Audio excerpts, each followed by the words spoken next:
దేవునికి స్తోత్రములు. ప్రభు పేరిట ఈ కార్యక్రమం వీక్షిస్తున్న ప్రియ దేవుని జనాంగమా, విజ్ఞానాభిలాషులారా, మీ అందరికి నా హృదయపూర్వక శుభవందనాలు తెలియపరచుకుంటూ ఉన్నాను. ఈరోజు 226వ ఎపిసోడ్కి వచ్చాం. సబ్జెక్ట్ దర్శనాలు, ఇది ప్రార్థనా టీవీ నా దర్శనాలు. ఈ 226వ ఎపిసోడ్లో మరి 7వ ప్రశ్నకు ఆన్సర్గా చెప్పుకున్నాం. హిందువులకు ఎంతోమంది దేవుళ్ళు ఉండగా బైబిల్ గ్రంథంలోని యెహోవా దేవుడిని ఎందుకు మీరు ప్రచారం చేస్తున్నారు అన్నారు. అసలు హిందువులకి ఎంతోమంది దేవుళ్ళు ఉండగా అని అంటున్నారు కదా. ఈ ఋషులు ఇలా ప్రార్థన చేశారే, అయ్యా సృష్టికర్త ఎవరు, అసలు ఈ సృష్టిని నడిపిస్తున్నది ఎవరన్నప్పుడు మరి ఏ దేవుడైనా కూడా ఇదిగో ఈ సృష్టిని నేను చేశాను, నేను నడిపిస్తున్నాను ఎవరని చెప్పారా? చెప్పలా. అంటే వాళ్ళు అనుకునే దేవుళ్ళు ఎవరు దేవుళ్ళు కారు. మరి ఒక్క ఆయన చెప్పాడు. ఆయన ఎవరంటే బైబిల్ గ్రంథంలో చెప్పాడు. ఇదిగో ఎక్కడ ప్రార్థన చేసినా అది ఆయనకే వెళ్తుంది కాబట్టి ఎవరు దేవుడా అని ఏ ప్రశ్న అడిగినా సృష్టికర్త అయిన దేవుడి దగ్గరికి వెళ్తుంది కాబట్టి ఆయన ఇదంతా చూశాడు. ఇదిగో భారతదేశంలో ఋషులు ఇలా ప్రార్థన చేస్తున్నారు, ఈ సృష్టి ఎలా నిర్మాణం అయిందయ్యా మాకు తెలియట్లేదని ప్రార్థన చేస్తున్నారు అనుకుని ఆయన అనేక చోట్ల దానికి జవాబుగా బైబిల్ గ్రంథంలో ఇవ్వటం జరిగింది. ఈ ఆన్సర్లు చదివితే ఓహో ఈ సృష్టి ఎలా జరిగిందా అని అర్థమవుతుంది. ఈ ఎవ్వరూ చెప్పకపోతే మరి ఎలా తెలుస్తుంది? దేవుడే బయలుపరచుకోవాలి కదా. ఒకవేళ వాళ్ళు దేవుళ్ళు అయితే బయలుపరచుకోవాలి, వాళ్ళు బయలుపరచుకోవాలి. యేసు ప్రభు వారిని ఆయన చెప్పాడు, ఇదిగో నేను మరణించిన తర్వాత 3వ రోజున తిరిగి లేస్తాను అని చెప్పాడు.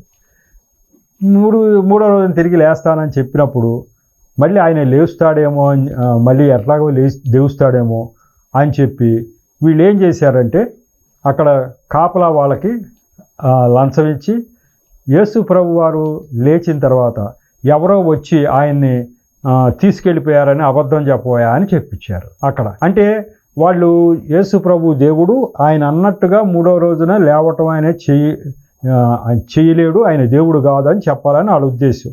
వ్యతిరేక వర్గం వాళ్ళకి యేసు ప్రభు అన్న ఆయన దేవుడు కాదు, ఆయన చెప్పాడు కదా, ఆయన చెప్పినట్టు 3వ రోజున ఆయన లేవలేడు అని చెప్పాలని వాళ్ళు అనుకుంటే ఇప్పుడు ఒకవేళ ప్రభు లేస్తే అది ఆయన దేవుడని రుజువు అయిపోద్ది. కాబట్టి అలా కాదు, దేవుడు లేవలేదు, ఎవరో వచ్చి ఆ శవాన్ని పట్టుకుపోయారు, దేవుడు లేచాడని వీళ్ళందరూ అంటున్నారు అని చెప్పాలని అలా ప్లాన్ వేసుకుని మనుషులను పెట్టి అరేంజ్మెంట్లు చేశారు.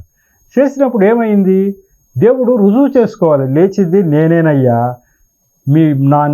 నా యొక్క శవాన్ని ఎవరో ఎత్తుకుపోవటం కాదు, లేచింది నేనే అని రుజువు చేసుకోవాలి. కాబట్టి ఆయన ఏం చేశాడు?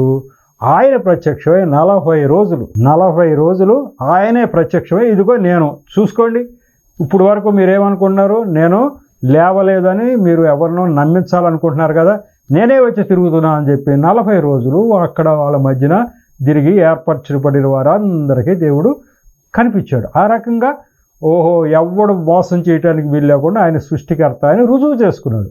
మధ్యలో మనం చేసింది ఆయనే రుజువు చేసుకోవాలి. అట్లాగే ఇప్పుడు వీళ్ళంతా ప్రార్థన చేస్తున్నప్పుడు సృష్టిని నిర్మించిన వాళ్ళు ఎవరో అంటున్నప్పుడు ఈ యొక్క హిందువులకి ఆరాధించే దేవుళ్ళు ఎవరైనా కూడా వాళ్ళు సృష్టిని నిర్మించుంటే, వాళ్ళకేమైనా పాత్ర ఉంటే, వాళ్ళకేమైనా తెలిసి ఉంటే వాళ్ళు చెప్పాలి. కాబట్టి వాళ్ళు ఎవరు చెప్పలేకపోయారంటే వాళ్ళు దేవుళ్ళు కారు, వాళ్ళు సృష్టికర్తకు సంబంధించిన వాళ్ళు కూడా కారు. ఇప్పుడు బైబిల్ గ్రంథంలో దేవుడు చెప్పింది, ఇదివరకే చెప్పాను ఒక మాట, ఇదిగో నేనే దేవుడను, నేను తప్ప వేరొక దేవుడు లేడు. ఇది దేవుడు చెప్పిన మాట, మనుషులు చెప్పలా. అదేంటండి ఆయన ఒక్కడే దేవుడు అంటారేంటి అని అంటే మేము చెప్పామా ఆయన ఒక్కడే దేవుడు అని? ఎవరు చెప్పారు? ఆయన చెప్తున్నాడు. దేవుడు వచ్చి నేను ఒక్కడనే దేవుడిని అబ్బాయి అని చెప్తున్నాడు. క్రైస్తవులు చెప్తున్నారా ఈ మాట? ఆయన చెప్పిన మాటలు చెప్తున్నాం. ఆయన ఏమన్నాడు? నేను ఒక్కనే దేవుడు, నేను తప్ప వేరొక దేవుడు లేడు. ఇదిగో వేరొక దేవుడు లేడు అంటారేంటి మీ క్రైస్తవులు అంటే? మేమంటున్నామా? దేవుడు అంటున్నాడు, సృష్టికర్త అయిన దేవుడు అంటున్నాడు. నేను తప్పితే ఇంకొకళ్ళు ఎవరు దేవుడు లేడు అని సృష్టికర్త అంటున్నాడు అబ్బాయి అని మనం చెప్తున్నాం. నువ్వు ఆలోచించుకో ఎందుకంటున్నాడు. ఒకవేళ ఇంకొక దేవుడు ఎవరన్నా ఉంటే వాళ్ళు వచ్చి చెప్పాలిగా, వేరే దేవుడు లేడు అంటారేంటి, మేము కూడా దేవుళ్ళే అని రుజువు చేసుకోవాలిగా. యేసు ప్రభు వారు వచ్చి నేను తప్ప వేరొక దేవుడు లేడు అంటున్నాడు బైబిల్ గ్రంథంలో. అదే మాట క్రైస్తవులు కూడా చెప్తున్నారు, దేవుడు ఇలా చెప్తున్నాడని.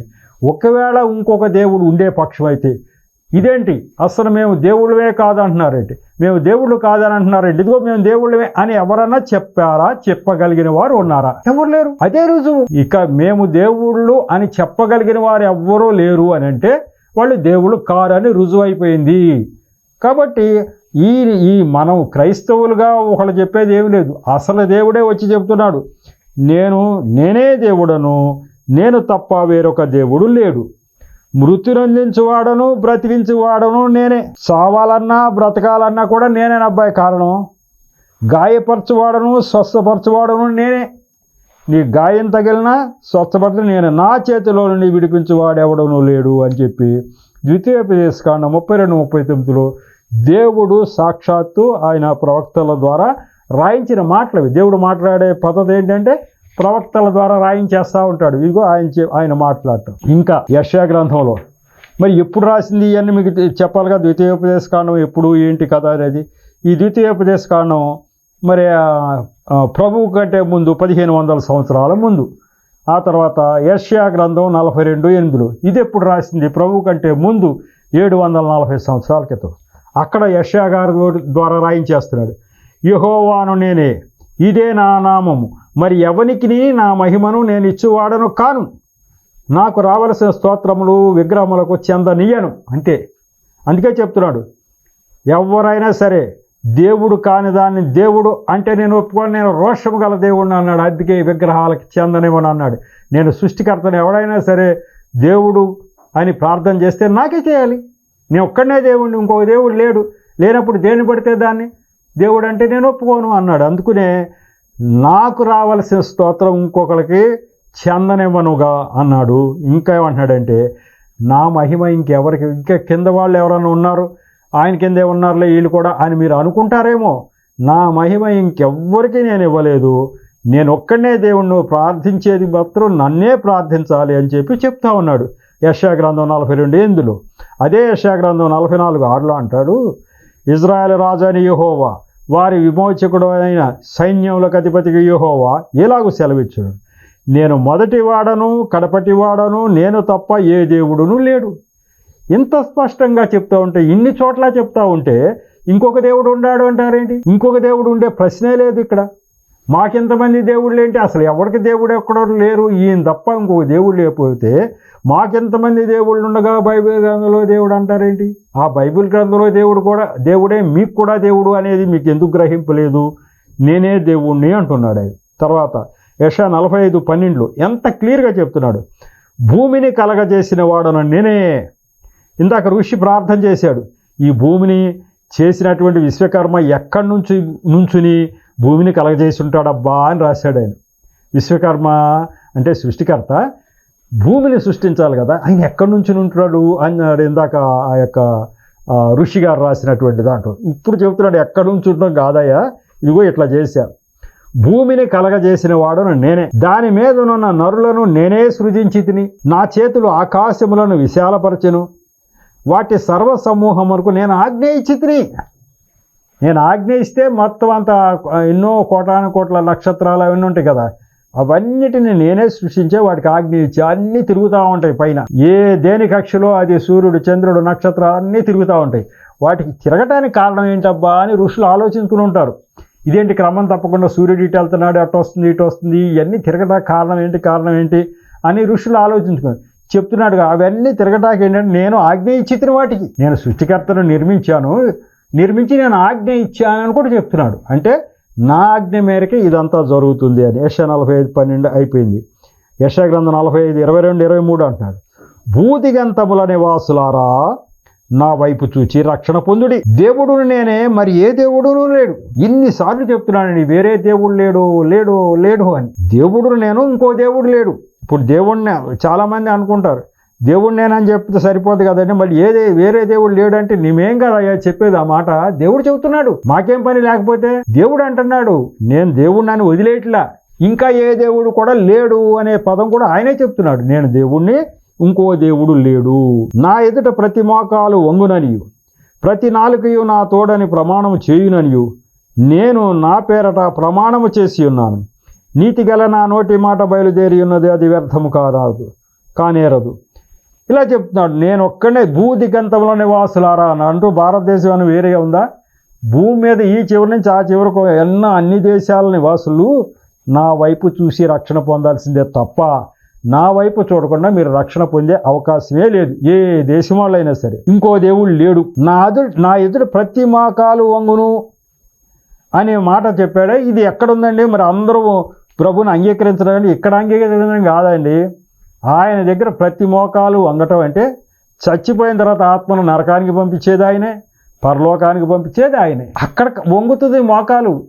అక్కడికి వెళ్ళి అయ్యా మేము మిమ్మల్ని తెలుసుకోలేకపోయాము మరి అని అంటే, తెలుసుకోలేకపోతే మీ మార్గం ఇదేనయ్యా, నేను న్యాయవంతుడిని, వాళ్ళ మార్చలేను, నరకం కాబట్టి తెలుసుకోలేకపోతే నరకం, తెలుసుకుంటే పరలోకం అని పంపిస్తాడు. కాబట్టి ప్రతి మోకాలు ఆయన ముందు ఒకదంటే ఆయన దగ్గరికి వెళ్ళి ఆయన ఇచ్చినటువంటి మార్గంలోనే వెళ్ళాలి, ఆయన ద్వారానే వెళ్ళాలి, నరకం కానీ పరలోకం కానీ. కాబట్టి అది నేను ఏర్పరిచినట్టు ఏర్పాటు అని చెప్పాడు. అలాగే ఇర్మియా 32:27 అంటాడు ఆయన, నేను యెహోవాను సర్వశరీరులకు దేవుడను, నాకు అసాధ్యమైనది ఏదైనా ఉండునా అన్నాడు ఇర్మియా గారు. ప్రభువు రాకంటే ముందు 600 సంవత్సరాల ముందు ఈ ప్రవక్తతో మాట్లాడు. ఆయన మనుషులకే అనుకుంటున్నారేమో, సర్వశరీరులకు నేనే దేవుణ్ణి, జంతువులు, పక్షులు, పశుపక్ష్యాదులు అన్నిటికీ సర్వ శరీరాలకు, శరీరం ఉన్న ప్రతి దానికి నేనే దేవుణ్ణి, నాకు అసాధ్యమైంది ఏమన్నా ఉంటుందా బాయ్ అని చెప్తాడు ఇర్మియా గారి ద్వారా. ఇజ్రాయెల్ ప్రజలకు చెప్తాడు. వాళ్ళు మొండికేసిపోయి ఉంటే, వాళ్ళు నిర్లక్ష్యం చూపిస్తూ ఉంటే, నాకేమో ఈ దేవుడు మనకు మాట ఇస్తాడు కానీ చేస్తాడా అని కంగారు పడుతుంటే, నాకు అసాధ్యమైంది ఏముంటుందయ్యా, ఈ సృష్టిని నడిపించేవాడు నేను, సర్వ శరీరులకి నేనే దేవుడిని అని చెప్పడం జరిగింది. ఇక ఇర్మియా 5:22 ఇర్మియా గారి ద్వారా అంటున్నాడు ఆయన మాటలు, సముద్రము దాటలేకుండానట్లును దాని తరంగములు ఎంత పొర్లినను అవి ప్రబలలేకయు, ఎంత ఘోషించినను దాన్ని దాటలేకయు ఉండునట్లును, నిత్య నిర్ణయము చేత దానికి ఇసుకను సరిహద్దుగా నియమించిన నాకు మీరు భయపడరా, నా సన్నిధిని వడకరా, ఇదే యెహోవా వాక్కు అన్నాడు. ఆయన అప్పుడప్పుడు గుర్తు చేసుకుంటూ ఉంటాడు. ఈ ఇజ్రాయెల్ ప్రజలు మొండికేసిపోయినప్పుడు, ఏంటయ్యా మీకు అసలు భయమే లేదు నేనంటే, నేను ఎటువంటి వాడిని, నేను ఎవరు, నా యొక్క ఆజ్ఞ చేత సృష్టి అంతా నడుస్తూ ఉంది, మీరు రోజు చూస్తుంటే చూసేటువంటి సముద్రము ఆ యొక్క అలలు ఆ ప్రదేశాన్ని దాటి ఇవక్కడికి వచ్చి మనుషులను ముంచకుండా ఉండేటట్టుగా అవి ఎంత పొర్లినా అక్కడక్కడే ఆ యొక్క అలలు రావటం, మళ్ళీ వెనక్కి వెళ్ళిపోవాల్సిందే తప్ప దీన్ని ఇసుకని ఒక సరిహద్దుగా పెట్టి, ఈ హద్దు దాటి నువ్వు రావటానికి వీలు లేదని నేను పెడితే అవి రావట్లేదు. తెల్లారు లేచిన కాడి మీరు వెళ్ళి సముద్రం ప్రక్కన చూసుకోండి, ఆ హద్దు దాటి ఇవ్వకడికి నేను రావద్దన్నాను, అవి అలలు ఇక్కడ దాకా వస్తాయి, మళ్ళీ వెనక్కి వెళ్ళిపోతూ ఉంటాయి, మళ్ళీ వెనక్కి వెళ్ళిపోతా, ఇసుక దాటి ఇవ్వకడికి రాకుండా నియమించిన వాడును నేను. ఇట్లా చెప్పాలని భారతదేశంలో మునులు అనుకునేవాళ్ళు. దేవుడు అన్నవాడు ఇలా చెప్పాలి కదా, సృష్టిని నేను చేశా, ఇది ఇట్లా అవుతుంది, ఇట్లా సముద్రంలో నీరు ఇవక్కడికి రాకుండా ఉండటానికి కారణం ఏంటి, ఏమై ఉంటుందబ్బా అని ఆలోచించుకుంటారు కదా. ఎవరో చెప్పరేంటంటే అన్నిటికీ చెప్తున్నాడు, సముద్రంలో నీరు ఇవక్కడికి రాకుండా ఉంటా కారణం నేనేనబ్బాయ్, నేను చెప్పా. కాబట్టి మీరు భయపడతలేదేంటి, నన్ను చూసి నేను చెప్పిన మాట నమ్మట్లేదేంటి, నా సన్నిధిని వణకట్లేదేంటి, నిర్లక్ష్యంగా ఉన్నారేంటి, నా మాట ప్రతి సూర్య చంద్ర నక్షత్రాదులు వింటున్నాయి, సముద్రం వింటుంది, అన్నీ వింటుంటే మీరు వినరేంటయ్యా అని అంటాడు అక్కడ. కాబట్టి నేను దేవుడునని యెహోవా దేవుడు చెప్పినట్లుగా చెప్పిన వారు ఎవరైనా ఉన్నారా? మరి మీకెందుకు ఈ బాధ అంతా? హిందువులకి ఎంతో మంది దేవుళ్ళు ఉండగా యెహోవా దేవుడి గురించి ప్రచారం చేస్తారేంటి, బైబిల్ గ్రంథంలో దేవుడి గురించి అని ప్రశ్న వేస్తున్నారే. అసలు ఇట్లా చెప్పిన వాళ్ళు ఇంకొకళ్ళు ఎక్కడన్నా ఉన్నారని మీరే వెతుక్కోండి, మీకేం దొరుకుతాడేమో చూసుకోండి. మునులే ప్రశ్నించారు, అయ్యా నువ్వు ఎట్లా ఉన్నావు, ఎట్లా చేసావు, ఏంటి మాకు అర్థం కావట్లేదని ప్రశ్నించారు. దానికన్నిటికీ కూడా సమాధానాలు ఇక్కడ వచ్చేసింది. ఇకపోతే 8వ ప్రశ్నకి వెళ్ళిపోదాం. మానవాళి అభ్యుదయం కొరకు అవతరించిన మహాపురుషులలో యేసు ఒకరు అంటే బాగుంటుంది, కానీ యేసు ఒక్కరే ఏకైక మార్గం అనడం తగదు కదా అని అంటారు అన్యజనులు. వాళ్ళకి జనరల్గా ఏమంటారంటే, సరే దేవుడు కూడా మానవాళి కోసం అభ్యుదయం కోసం యేసు ప్రభు అన్న ఆయన వచ్చాడు, అందరు దేవుళ్ళలో ఈయన ఒక దేవుడు అనాలి, కానీ అసలు ఈయన ఒక్కడే దేవుడు అంటారేంటి అని అన్నారు. అంటే వివరము జ్ఞానము పూర్తిగా తెలియకపోవటం చోట అట్లా అందరిలో యేసు ఒకరు అని మనుషులు చెప్తే సరిపోతుందా? అసలు చెప్పాల్సిన ఆయన ఎవరు?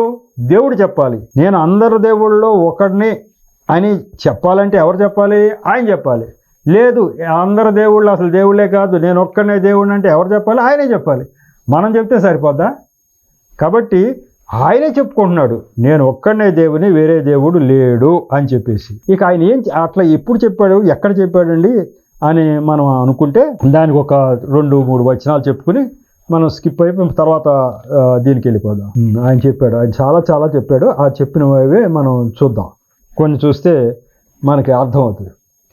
యేసు ఏమంటున్నాడు, యేసు ప్రభు వారు ఏమన్నారు చెప్తున్నా, నేనే మార్గం, సత్యం, జీవం, నా ద్వారానే తప్ప ఎవ్వడు తండ్రి యొద్దకు రాడు. యోహాను సువార్త 14:6. ఇట్లా చెప్పిన వాళ్ళు ఇంకెవ్వరు లేరు. నేను ఒక్కనే మార్గం, నా ద్వారా తప్ప ఇంకోళ్ళు ఎవరు పైకి దేవుడి దగ్గర తండ్రి దగ్గరకు రావడానికి లేదు అని చెప్పేశాడు. ఇక తర్వాత మీరు, అది యోహాను సువార్త 14. యోహాను సువార్త 8:23 అంటాడు, మీరు క్రింది వారు, నేను పైనుండి వాడను. మీరు ఈ లోక సంబంధులు, నేను ఈ లోక సంబంధులను కాదు. దేవుడు అన్నాయన చెప్పాలి, నేను పైనుంచి వచ్చానయ్యా, నేను దేవుడి దగ్గర నుంచి వచ్చా, దేవుడు కుమారుడిని. కాబట్టి మీరు ఈ లోక సంబంధులు, నేను పై లోక సంబంధుడిని అని చెప్తున్నాడు. అట్లాంటి దేవుడు ఇంకెవరైనా ఉన్నారు, నేను పై లోకానికి సంబంధించిన వాడిని అని చెప్పిన వాళ్ళు ఎవరైనా ఉన్నారా? ఈయన తప్ప. యోహాను సువార్త 8:12 మరల యేసు, నేను లోకమునకు వెలుగును, నన్ను వెంబడించేవాడు చీకట్లో నడవక జీవపు వెలుగు కలిగి ఉండునని వారితో చెప్పాను. ఈ రకంగా ఆయన నేను ఒక్కడే దేవుణ్ణి అనేది అర్థమయ్యేటట్టుగా మనం చెప్పడం జరిగింది. కాబట్టి నేను మహాపురుషుల్లో ఈయన కూడా ఒక పురుషుడు, లేకపోతే అందరు దేవుళ్ళు ఈయన కూడా ఒక దేవుడు అంటాక మన చేతిలో ఉందా? మనం చెప్తాకి వీలుందా? ఆ దేవుడే స్వయంగా వచ్చి నేనొక్కనే మార్గము, నా ద్వారా తప్ప ఇక మీకు మార్గము లేనే లేదని ఆయన చెప్తా ఉంటే, అది కాదు ఇలా అలా అని చెప్పేసి చెప్పడానికి మనం ఎవరు? కాబట్టి ఆయన ఏం చెప్పాడో ఆ మాటలే చెప్పాం. ఇక తర్వాత ప్రశ్నకి వెళ్ళిపోదాం. తర్వాత ప్రశ్న, క్రైస్తవులు వేదాలకు వక్ర భాష అని చెప్తున్నారు అని అది ఒక అభియోగం ఉంది. ఏంటి అది? దీనికైతే ఆన్సరు, దీనికైతే కొంత క్లుప్తంగానే చెప్తాను, దీనికైతే కొంత ఆన్సర్ ఉంది. ఏమంటాడు ఆయన? క్రైస్తవులు వేదాలకు వక్ర భాష చెప్తున్నారు. రచయిత గారు రాసింది ఏంటంటే, క్రైస్తవులు వేదాలకు వక్ర భాషను చెప్పట్లేదు అబ్బాయి, మీరు ఖచ్చితంగా చూసుకోండి. వక్ర భాష చెప్పేది ఉంటే ఎవరుంటే ఒక రకమైన మునులే ఆ వక్ర భాషను చెప్తా ఉన్నారు అని చెప్తున్నాడు. సరే, కొన్ని శ్లోకాలు ఉన్నాయి. ఆయన ఒక్కడే దేవుడు, వేదాలకు వక్ర భాషను చెప్పేది ఎవ్వరూ చెప్పట్లేదు.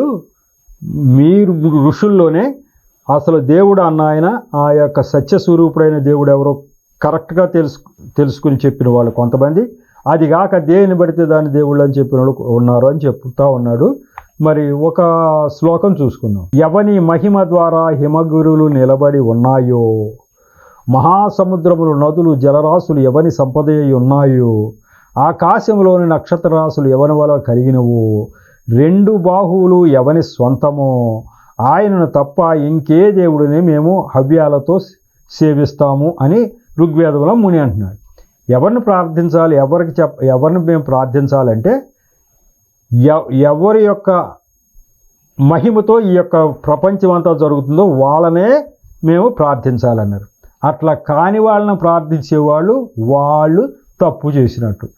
కానీ ఈ ఋషి అన్నట్టు ఇట్లా ప్రార్థన చేసేవాడు కరెక్ట్గా ఉన్నట్లు.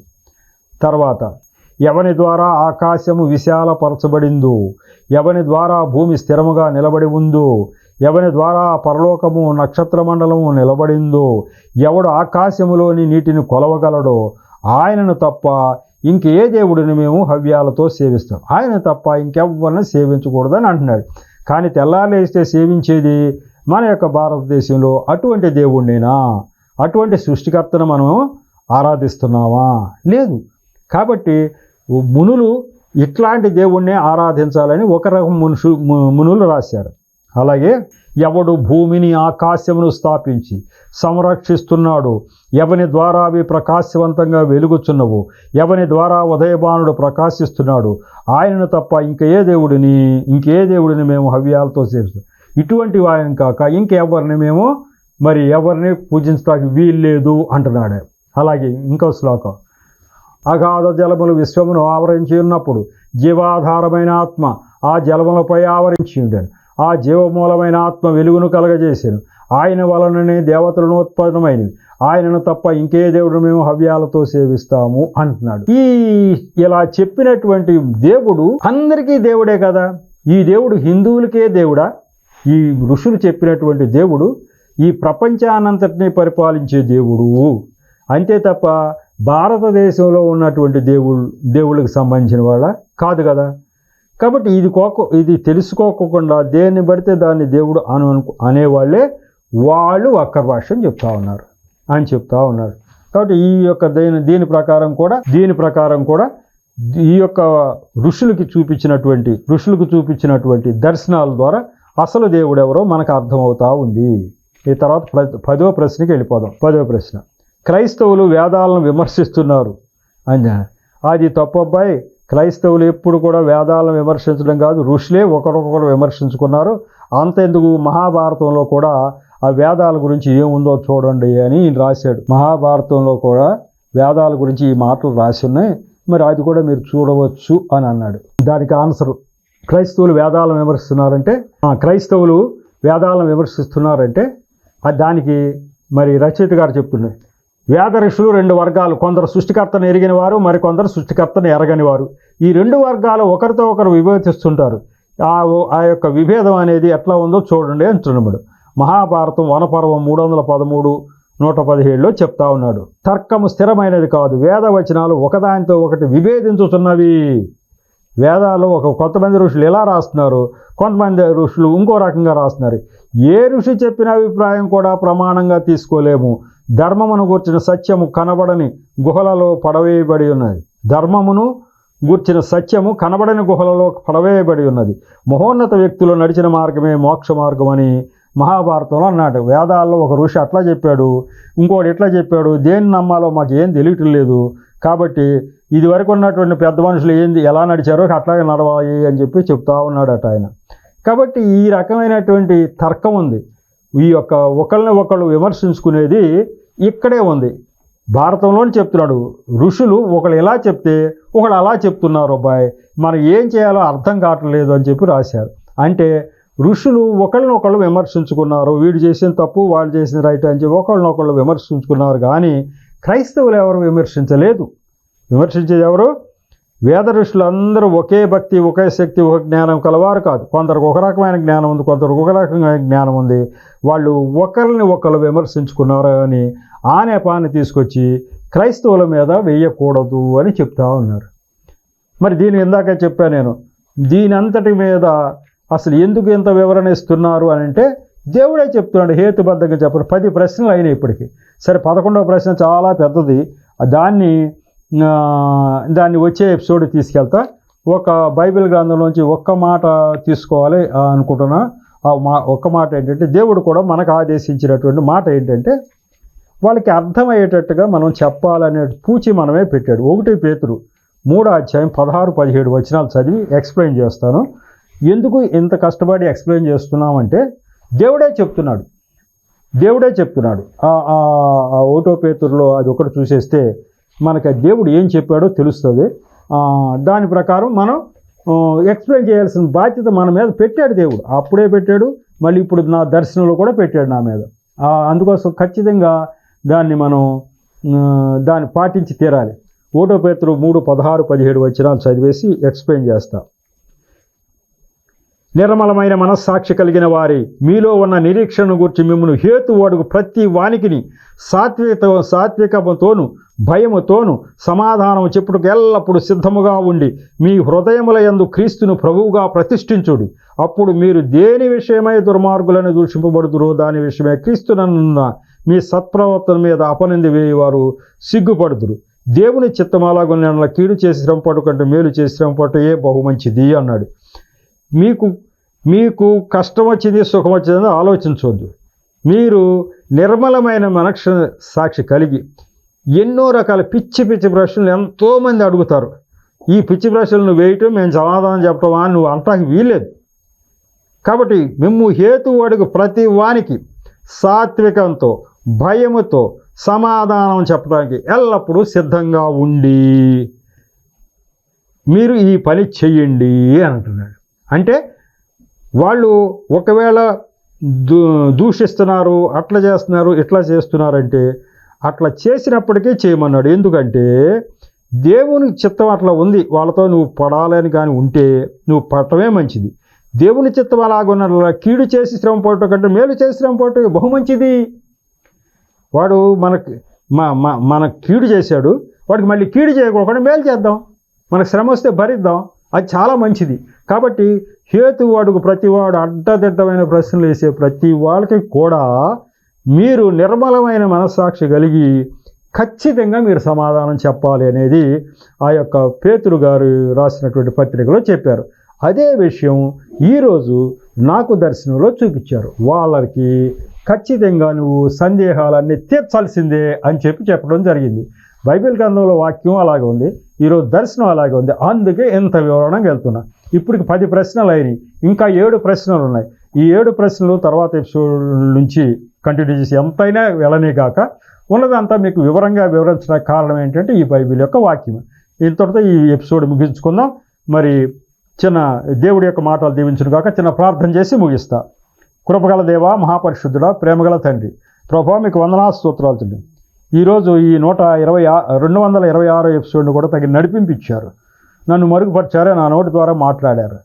అనేకమైనటువంటి మర్మాలు, వేదాల్లో ఉన్నటువంటి ప్రభువా ఆ యొక్క శ్లోకాల అర్థాలు బిడ్డలకి అర్థమయ్యేదిగా చేశారు, ఆశీర్వదించారు. ఈ జ్ఞానం ద్వారా అనేక మందిని వారు వెలిగించడానికి మీరు తగిన ప్రేరణ బిడ్డలకు దయచేసి ఆశీర్వదించడం ప్రార్థన. నిరంతరము మీ కృప మా అందరి మీద ఉంచి ఆశీర్వదించమని మా ప్రభువును రక్షకుడైన యేసు నామములో పరమతండ్రిని ప్రార్థించి వేడుకుంటున్నా తండ్రి, ఆమేన్. మరొకసారి మీ అందరికీ నా హృదయపూర్వక శుభవందనాలు తెలుపుతున్నాను. వందనాలు.